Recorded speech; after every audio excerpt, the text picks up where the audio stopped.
star Tupac Shakur died last night after a brief life in a rough business. He was 25. 27 years. 27 years. For 27 years, the family of Tupac Shakur has been waiting for justice. We are here today to announce the arrest of 60-year-old Dwayne Keith Davis, aka Keefy D, for the murder of Tupac Shakur. Only they can answer that question. I have my own opinion, but I wouldn't slander their name like they did mine.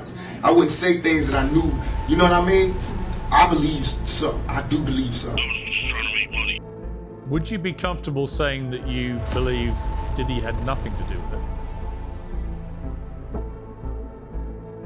it? No, I wouldn't be comfortable saying that because I don't know. That's his own brother. Still not sure. Decades later, if the people who love Tupac the most can't say for certain Diddy had nothing to do with it, what does that tell you about everyone else who spent 30 years pretending this question was already answered? Tupac said it himself while he was still alive. He had proof. He just wasn't ready to hand it to the world. He never got the chance to. And the man he was talking about kept walking free, kept building, kept smiling for cameras, decade after decade. While that question sat there, unanswered, waiting, until now. Because right now, that same man is sitting in a cell. Not for Tupac, not yet, but bloodied and out of chances in a way that has a lot of people wondering if the universe finally decided to collect on something. So let's go back to where this actually started. Ready, ready for that raw dog? Okay, all right. Let me see how I'm gonna hit you with. You wanna set it off? Yeah, I'm scared to do some freestyle. Boom. Before any of this became a war, it was a friendship. Listen to this. Two of the greatest voices hip-hop has ever produced. Trading bars, laughing, genuinely enjoying each other's company. This is the part almost nobody shows you anymore because it doesn't fit the narrative everyone got used to. They had a friendship. I don't know why their friendship fell out.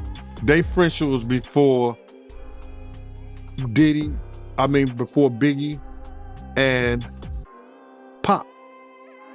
So I don't know why they fell out. I know every girl that Tupac had, Puff wanted and got. So did he have jealousy? Yeah, he had a jealousy of Pac. But I think that it was more so that he knew Big was the meal ticket and that Pac wanted Big to be with him with Thug Life, but he didn't have the money at the time. And when Big got the money from Puff, Pac gave him the blessings to go with him, but he also told Big that he had to watch Puff because Puff was gonna rob him blind. Gene Deal, who worked security for Diddy for years, tells a very different story than the one the public ever got. He says Diddy and Tupac were close first, before Tupac and Biggie ever were. But somewhere along the way, that friendship between Tupac and Diddy fell apart. And according to Gene, Tupac didn't just walk away quietly. He walked away because he says he saw exactly who Diddy really was. Greedy, calculating. Someone who smiled in your face while counting what he could take from you. Here's where it gets personal. Gene says Tupac knew Biggie was going to be a star before almost anyone else did. He wanted Biggie on his own label, but Tupac didn't have the money to make that happen. So Biggie stayed with Diddy instead. And Tupac's warning to him, according to people who were there, was simple. He told Biggie that Diddy would rob him blind. Think about the timeline of what happened next. Biggie signed to Bad Boy. His records exploded, and by 1994, whispers about East Coast versus West Coast weren't just about music anymore. They were personal. And somewhere in the middle of that was a friendship between Tupac and Diddy that had already quietly died.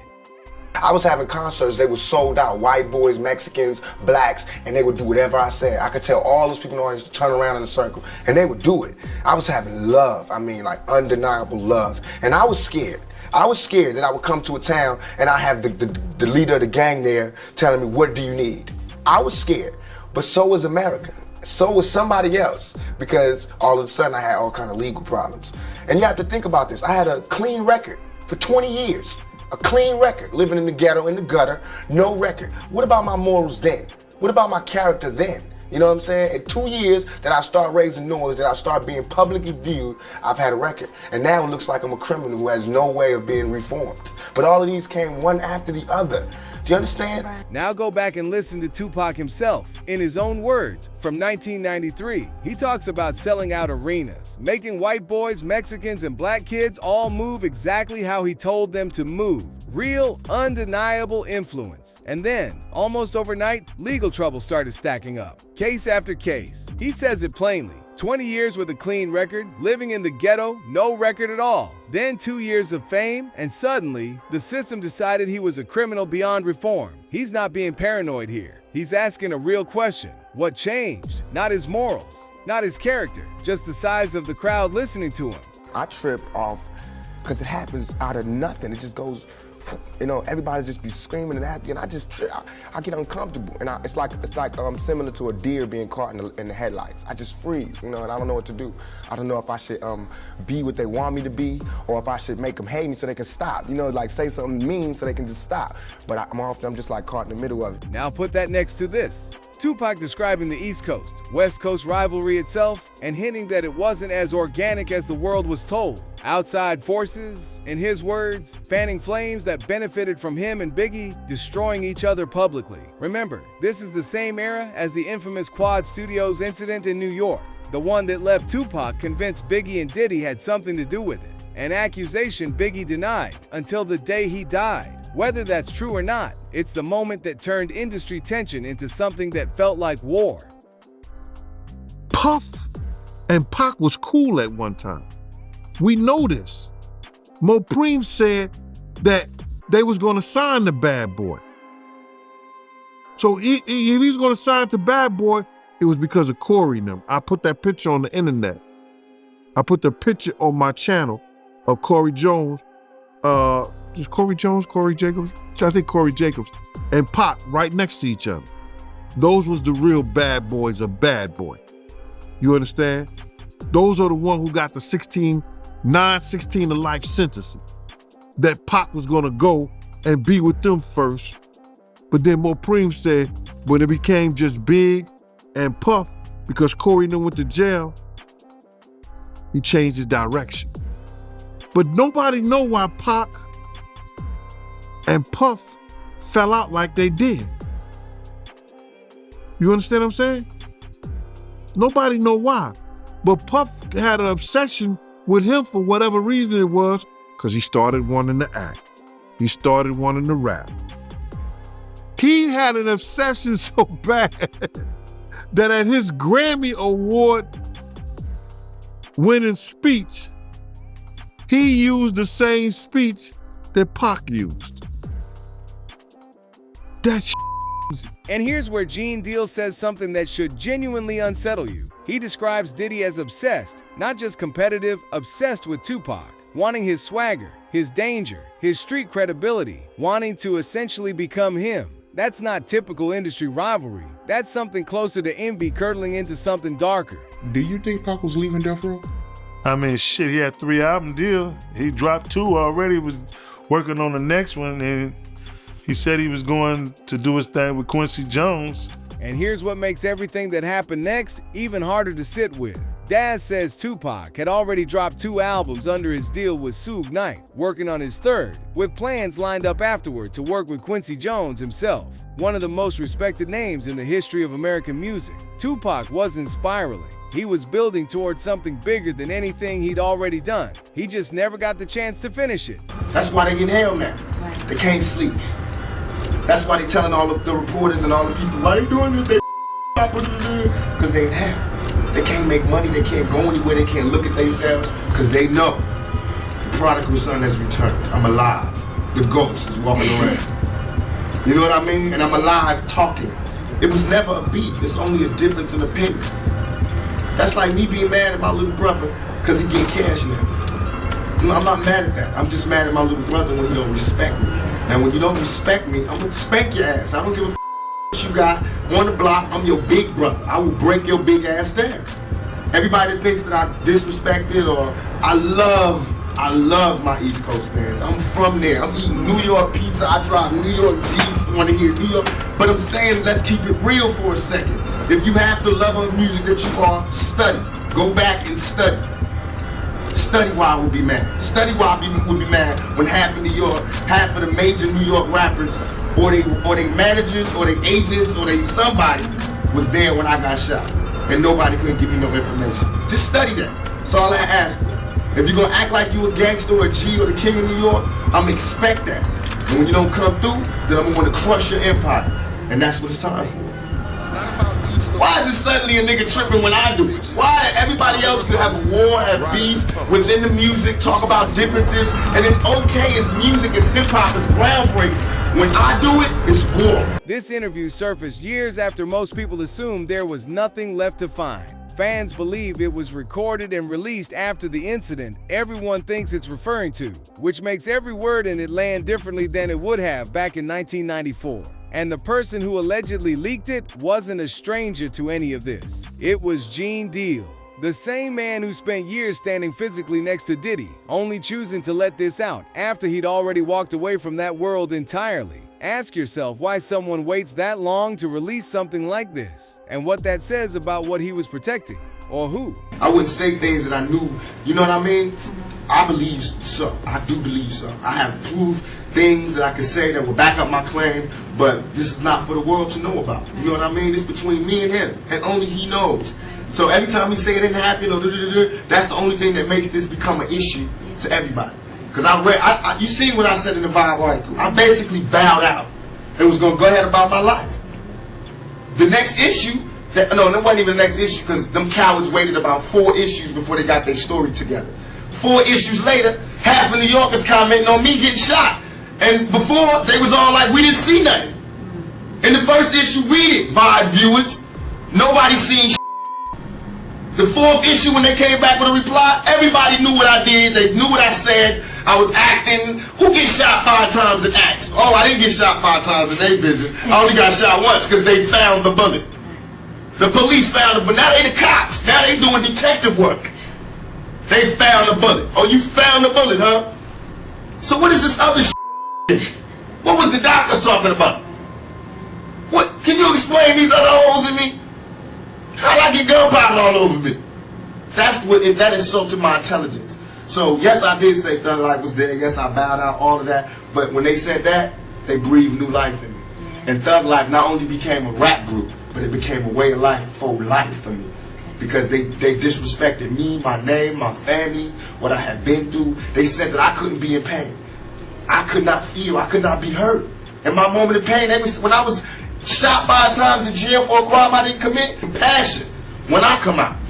But now I come out, everybody want to calm down and relax and forget what you said. Now watch how calm he is here, which somehow makes it more unsettling than if he'd been shouting. He's not performing outrage for cameras. He's talking like a man who already knows exactly what he's dealing with, and has simply decided not to spend his energy proving it to people who've already made up their minds. That kind of restraint from someone who spent his entire public life being anything but restrained tells you something. Either he genuinely had nothing, or he had enough that he didn't feel the need to perform having it. Then, in September of 1996, everything Tupac was building toward ended in a single night in Las Vegas. Well, the walls are falling in around Sean Puffy, aka Diddy Combs, as we learn in court documents, he is named 77 times at least as it relates to the murder of Tupac Shakur.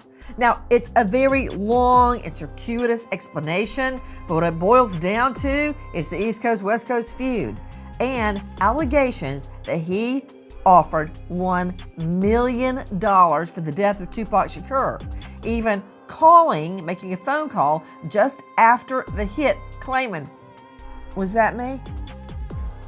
Like somebody else ordered a hit. Now here's a detail that even seasoned crime commentators can't fully explain away. Nancy Grace, someone who has spent decades covering cases for a living, points to something that happened in the immediate aftermath. In the hours after that night, she says Diddy reportedly reached out, essentially checking whether it had actually happened the way he expected. Not shock, not grief, confirmation. Think about what that implies if it's accurate. You don't check to see if something happened the way you expected it to, unless some part of you already expected it. Diddy just might be called up on that Tupac shit. once they go through the money trail. Once they go through the money trail and find out why certain people was given certain positions, that it may be a problem. Because they're gonna look at all that. Anything they can bring up, they're gonna bring it up. Wow. So you think it's possible that they might pit Pac murder on Diddy? Yeah. That's why that tape of Cassie was released. So anybody who was willing to try to help him, anybody was trying to say that he ain't capable of doing this and he ain't capable of doing that, they got it right there on videotape. But you being around at that time, right? Because you was working at Bad Boy at that time when, you know, the whole Pocket Big thing was going on. You personally, do you think they can get Diddy on Pac murder? Well, they always said something about a $1 million check, and nobody knew where the $1 million came from. Puff may have said it in a couple of rap songs and things like that. But they would have to trace the check back to if that check Eric Von Zip had. And I'm not gonna say the person who they said they gave it to because I've said it before, and I told people who contacted me that I would bring old boy name up on there because of situations that he's having in the federal government right now. So if they trace it back to Eric Von Zip and say, why were you on, and he's dead now, but they have to explain why did he was able to get some publishing money or some kind of deal off the sale of Black Ground Records, and they put him as Tank manager or Tank something for Tank, this, that, and the third. Why did they do that? Yeah, I got you. And when you say check, right, just to get some clarity for the people that don't know what you're talking about, you talking about the $1 million check, right, that they put on Tupac to get him killed, the hit? Yeah. Yeah, what I'm talking about is that if Puff has said on a couple of records that he'll pay $1 million to, you know, but he was just talking to people randomly. So now everybody said that, and Keefy D said that Puff told them that he'll give them $1 million. Now, do we believe that? I don't know. I don't think so. I don't. Because it was situations whereas that it could have got done by certain people that was around them, but it didn't happen. So when Zip came up with the check for $1 million, he said it was from Black Ground Records. And he said that who he got that money from. So now, if that's true, then the feds would have to go in and do a money trace on where did that check come from. And then they're gonna say, why? Why was that check given to Eric Von Zip or Eric Zip Martin or Eric Martin? Why did that check was given to him? And saying that he had something to do with Tank. And he sold the company, which wasn't all his company anyway, for $1 million. Gene didn't just imply something happened. He pointed toward a specific method of proving it, the kind of method that doesn't rely on memory or loyalty or who's willing to talk. Money leaves a trail whether or not anyone wants it to. That's a different kind of accusation than a rumor. That's someone telling you where to look, decades before anyone in law enforcement publicly did the same thing. In fact, this Keefy D dude got arrested. He's a known associate of Combs. That's just the fact. So, you know, Stevie Wonder could see that. Right. Well, exactly. That's really the point, isn't it? That if it ain't our fault, you know. If a known associate of Sean Combs has been arrested and is facing charges of first-degree murder, that would suggest that Diddy was involved, wouldn't it? That would suggest that it should be investigated. Yeah. You know what I mean? that suggests that it should be looked into. Here's the piece that connects everything you just heard to one specific name. Piers Morgan lays out the logic directly to Tupac's own brother. If a known close associate of Sean Combs has been arrested and charged with first-degree murder, that alone suggests Diddy's own involvement needs to be investigated. And Mo Preem doesn't hesitate. He agrees. That should be looked into. That's not a fan theory anymore. That's the victim's own brother on international television, saying the connection is real enough to demand an answer. Okay, so if there's somebody like in Keefe D's position, if he has any of these agreements, is there any time that he can talk about the stuff that he discussed with you guys without getting in trouble? No. When he goes outside of that agreement, that information is all there to be used, should a prosecutor choose to do so. So when he's gone outside of this law enforcement environment where he has been given this agreement, everything else is up for grabs. So everything that he's said in books or on YouTube channels or, on, multiple interviews, that's all information that can absolutely be used against him and should. They just can't use our original investigation where we sat down and recorded his conversation. We can't use that. Except if there's something discovered in that turns out to be untrue, then that information that he provided us can be used against him and to do what they call, not character, the legal term escapes me right now, to impeach him, that's the word. And so if it's discovered that he lied to us, that means he violated the agreement. If he violated the agreement, then the agreement's off the table and everything he told us can now be used. Make sense? It's a breach of contract, essentially. Okay. So with him doing these books and these interviews and YouTube and all this stuff, if there were a witness that came forward and said, hey, I saw him in the white Cadillac in the parking lot, or, I saw him driving down the street in a white Cadillac, would that be enough to bring him to a grand jury, or what do you think it would take? His own statements are enough to indict him. It doesn't take a lot of evidence to get a grand jury to, issue an indictment. It doesn't take very much at all. And that connection became impossible to ignore once Keefe D started talking. Years of interviews, books, documentaries, building a public brand around being the man in that car. Legally, what he said in a protected proffer can't automatically be used against him. But what he bragged about publicly, to cameras, to podcasts, that's fair game. The only man currently facing murder charges in the case, Dwayne Keefe D. Davis, claims that Sean Combs, also known as Diddy, paid for a hit on Tupac.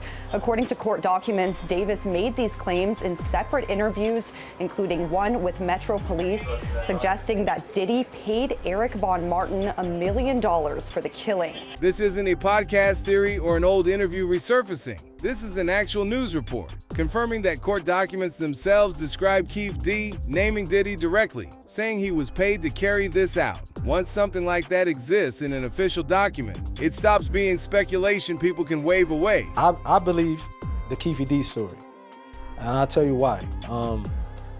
I believe his story because he wrote a book about it. He was arrogantly going on all these interviews saying what he was like. He was putting himself there at a murder scene. Whether Puffy had something to do with it or not, he said Puffy had something to do with it or not. You know what I mean? And I wouldn't be surprised because back then, the Puffy that we knew was a scary person. So usually scary people with money do scary things. And here's a voice that actually matters more than most, because Napoleon wasn't some outside commentator. He was one of the outlaws, someone who was actually there, inside Tupac's real circle, in that exact era. Listen to how he frames it. He says people with money do scary things. And back then, Diddy was scary. He says the reason he believes Keefe D isn't blind trust, it's that Keefe D put himself at the murk scene, in his own words, arrogantly, like it was something to brag about. Napoleon's logic is simple. Why would a man confess to something this serious just to build a brand, unless at least part of it were true? Bolstering Keefe D's claim was an informant in 1997 who told investigators that Puffy had hired the Southside Crips to kill both Suge and Tupac, and that the Crip who was jumped at the MGM was in the group that had done the hit, and that they originally were going to do it at Suge's Vegas nightclub, but then decided to do it right away instead of waiting. This was exactly the same story that Keefe D told us a decade later. And this is the detail that changes the entire shape of this story. Not a rumor born in 2023. An informant speaking to investigators in 1997, 1 year after the murk, naming that exact same dollar amount Napoleon and the Fox 5 report just described, almost 3 decades before it became public. Social media a little bit. You know, I've seen interviews and these interviews that they speak of, that they used to land this indictment on this dude, I've seen him, and he's saying things in these interviews that I got questions about. Correct. And he mentions certain people that are, you know, maybe accomplices. And so at this point in the game, somebody's, you know, they're making someone accountable. Now, are they gonna make everyone that he's talking about, that they're using to drop this indictment, accountable? Okay, the person that we're hearing about it, just from, this has not been proven, just for our audience, this has not been proven, but people keep mentioning Diddy's name. I saw it trending on Twitter. And Keefe D has gone on record to express that he felt that Diddy was somewhat a part of it and XYZ. You at least hearing that, how does that make you feel? And if we later find out there might be some truth to that, like, what is your takeaway from it? Just hearing that, that rumor floating around. I don't have to do anything. This individual mentioned dude's name, okay? Law enforcement has a job to do. Will they do it?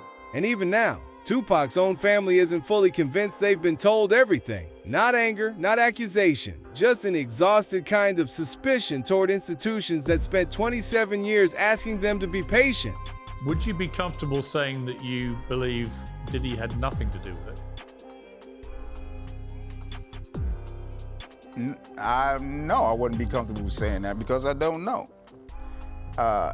If you look at all the theories, the theory involving him is quite high on the list. Yeah. So, you know, we gonna see. Like I told him, we gonna see.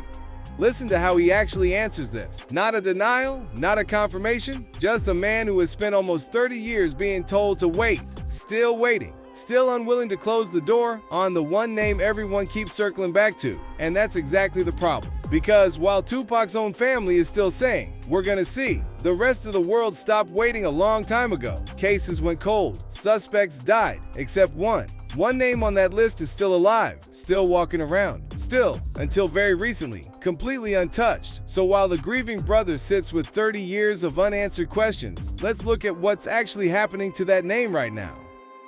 Now, multiple sources, guys, reportedly told TMZ that Sean Diddy Combs got into a physical, serious altercation with another inmate this week at FCI Fort Dix in New Jersey.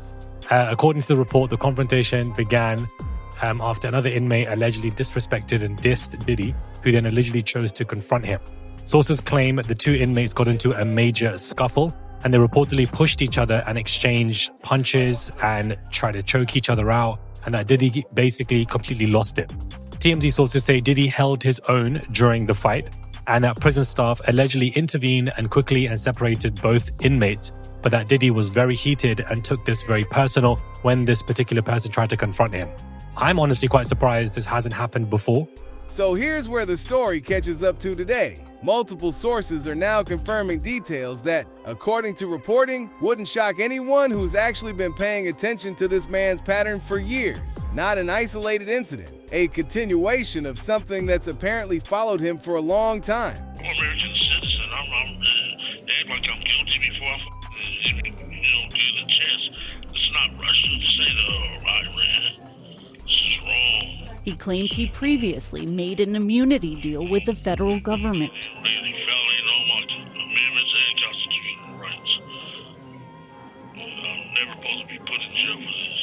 Never. Meanwhile, on the other side of this story, the man actually charged with pulling this whole thing off is arguing something almost nobody expected, that he shouldn't even be sitting in a cell right now. That the deal he made with federal investigators years ago was supposed to protect him from exactly this outcome. Sit with the irony of that for a second. The man accused of orchestrating Tupac's death is arguing he deserves protection from consequences, while the man many believe ordered it is currently living inside a cell of his own for something entirely unrelated. When correctional officers smelled the smoke and caught Diddy, they immediately triggered a complete lockdown search of the entire common area. The raid turned up a hidden cell phone directly on Diddy, plus 2 additional illegal cell phones belonging to neighboring inmates who weren't even involved in the smoking incident. Because the surrounding inmates received the exact same heavy disciplinary demerits as Diddy over the contraband sweep, tensions instantly reached a boiling point.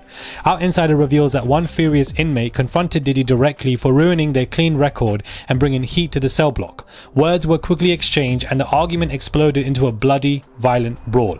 Contrary to reports making it sound like a light scuffle, our sources confirmed both men were throwing heavy hands.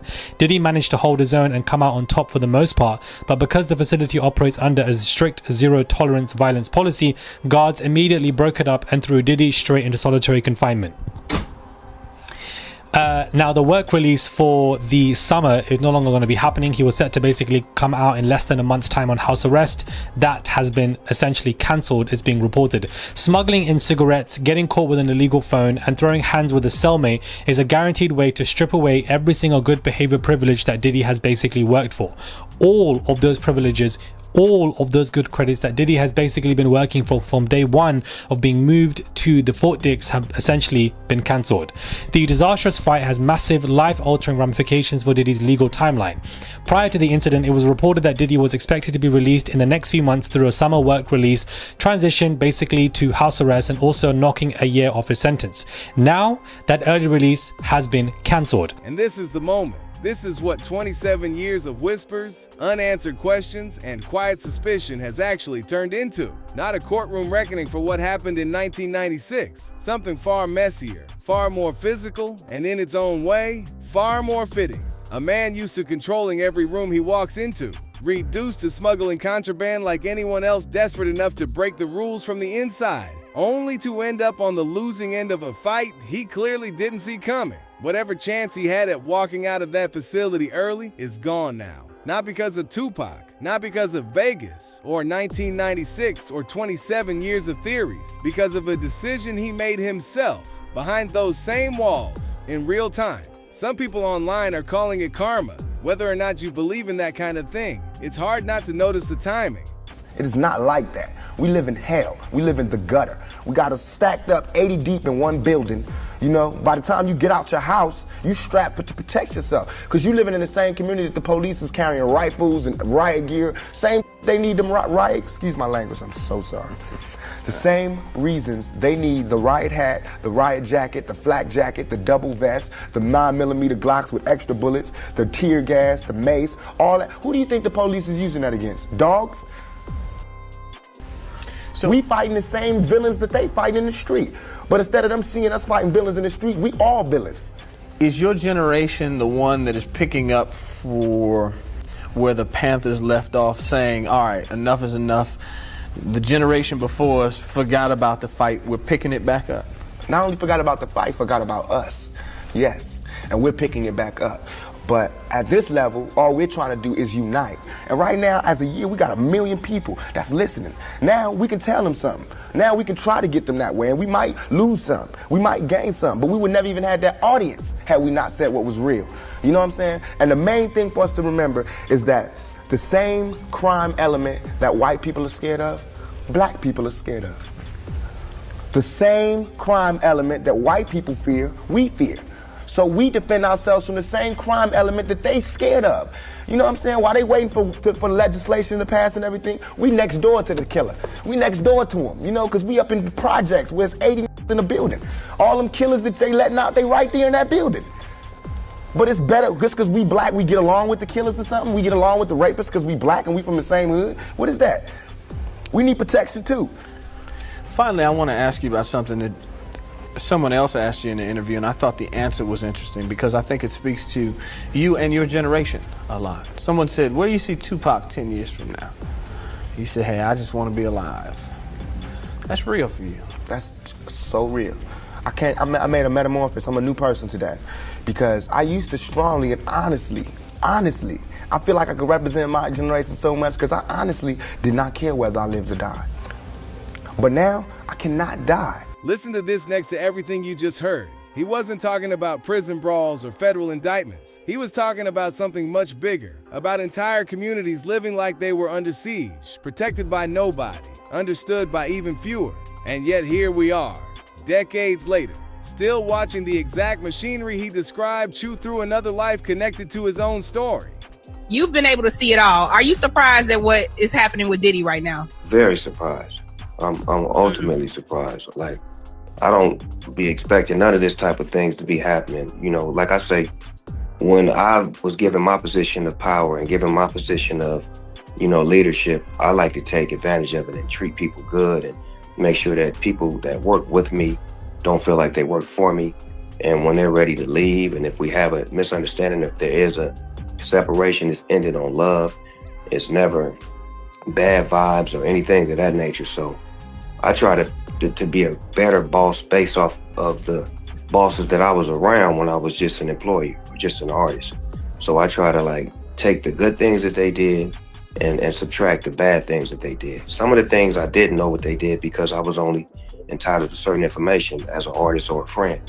So as a businessman, I've learned to just be good to people because I know what it feels like to have bad business done on you and to have bad contracts. So I try to give my people that I do business with a great experience so that way at the end of the day, you know, we feeling good about each other and we don't have to end up facing each other talking about how bad we treated each other. Even people who spent years inside that same industry, in those same rooms, are saying publicly that they never saw any of this coming. Whether that's genuine shock or simply the safest thing to say on camera is something only they actually know. I mean, we've been slighted and we want ours. And I don't mean by like ours, 40 acres and a mule, because we're past that.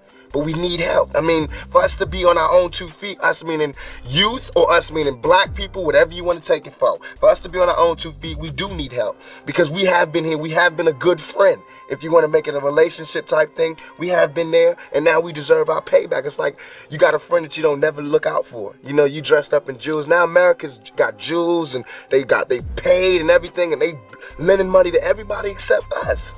And it's like, you know, everybody need a little help on their way to being, you know, self-reliant. You know what I'm saying? That's the whole thing about the album, about the Special Olympics. Everybody need a little something and they to be independent. No independent person just grew up and was born independent. You worked and you learned teamwork and you learned cooperation and unity and struggle, and then you became independent. And we have to teach that and instill that. And why is it that they want to do that? I mean, if this is truly a melting pot in the country where we care about and Lady Liberty got a hand like this, she really loves us, then we really need to be like that. And it needs to be the black kids. If there's a white person who got money, then you need to help them. He need to help black kids, Mexican kids, Korean kids, whatever. But it needs to be real. And it need to be before we all die and then you say, oh, I made a mistake. We should have gave them some money. We really should have helped these folks. It's gonna be too late. And maybe that's the most haunting part of this entire story. Long before any of this happened, he was already warning people about exactly this outcome, about what happens when a culture gets left to rot from the inside, when the people with power refuse to fix what's broken until it's far too late to matter. Listen to how specific that warning is. Then look at the state of the culture he was talking about. Almost 30 years later, 27 years, one man frozen at 25 forever. Another man who spent decades building an empire on stages his old friend never got to stand on again. So here are the 2 questions nobody in this story has ever fully answered. If the money trail really does lead where Gene Deal says it does, why has it taken almost 30 years for anyone with real power to actually follow it? And if karma really did just catch up to him inside that cell, what does it say about the rest of us that it took this long to feel like justice at all? If you like this video, hit that subscribe button so that you never miss out on any new videos. And until then, fam, keep it real.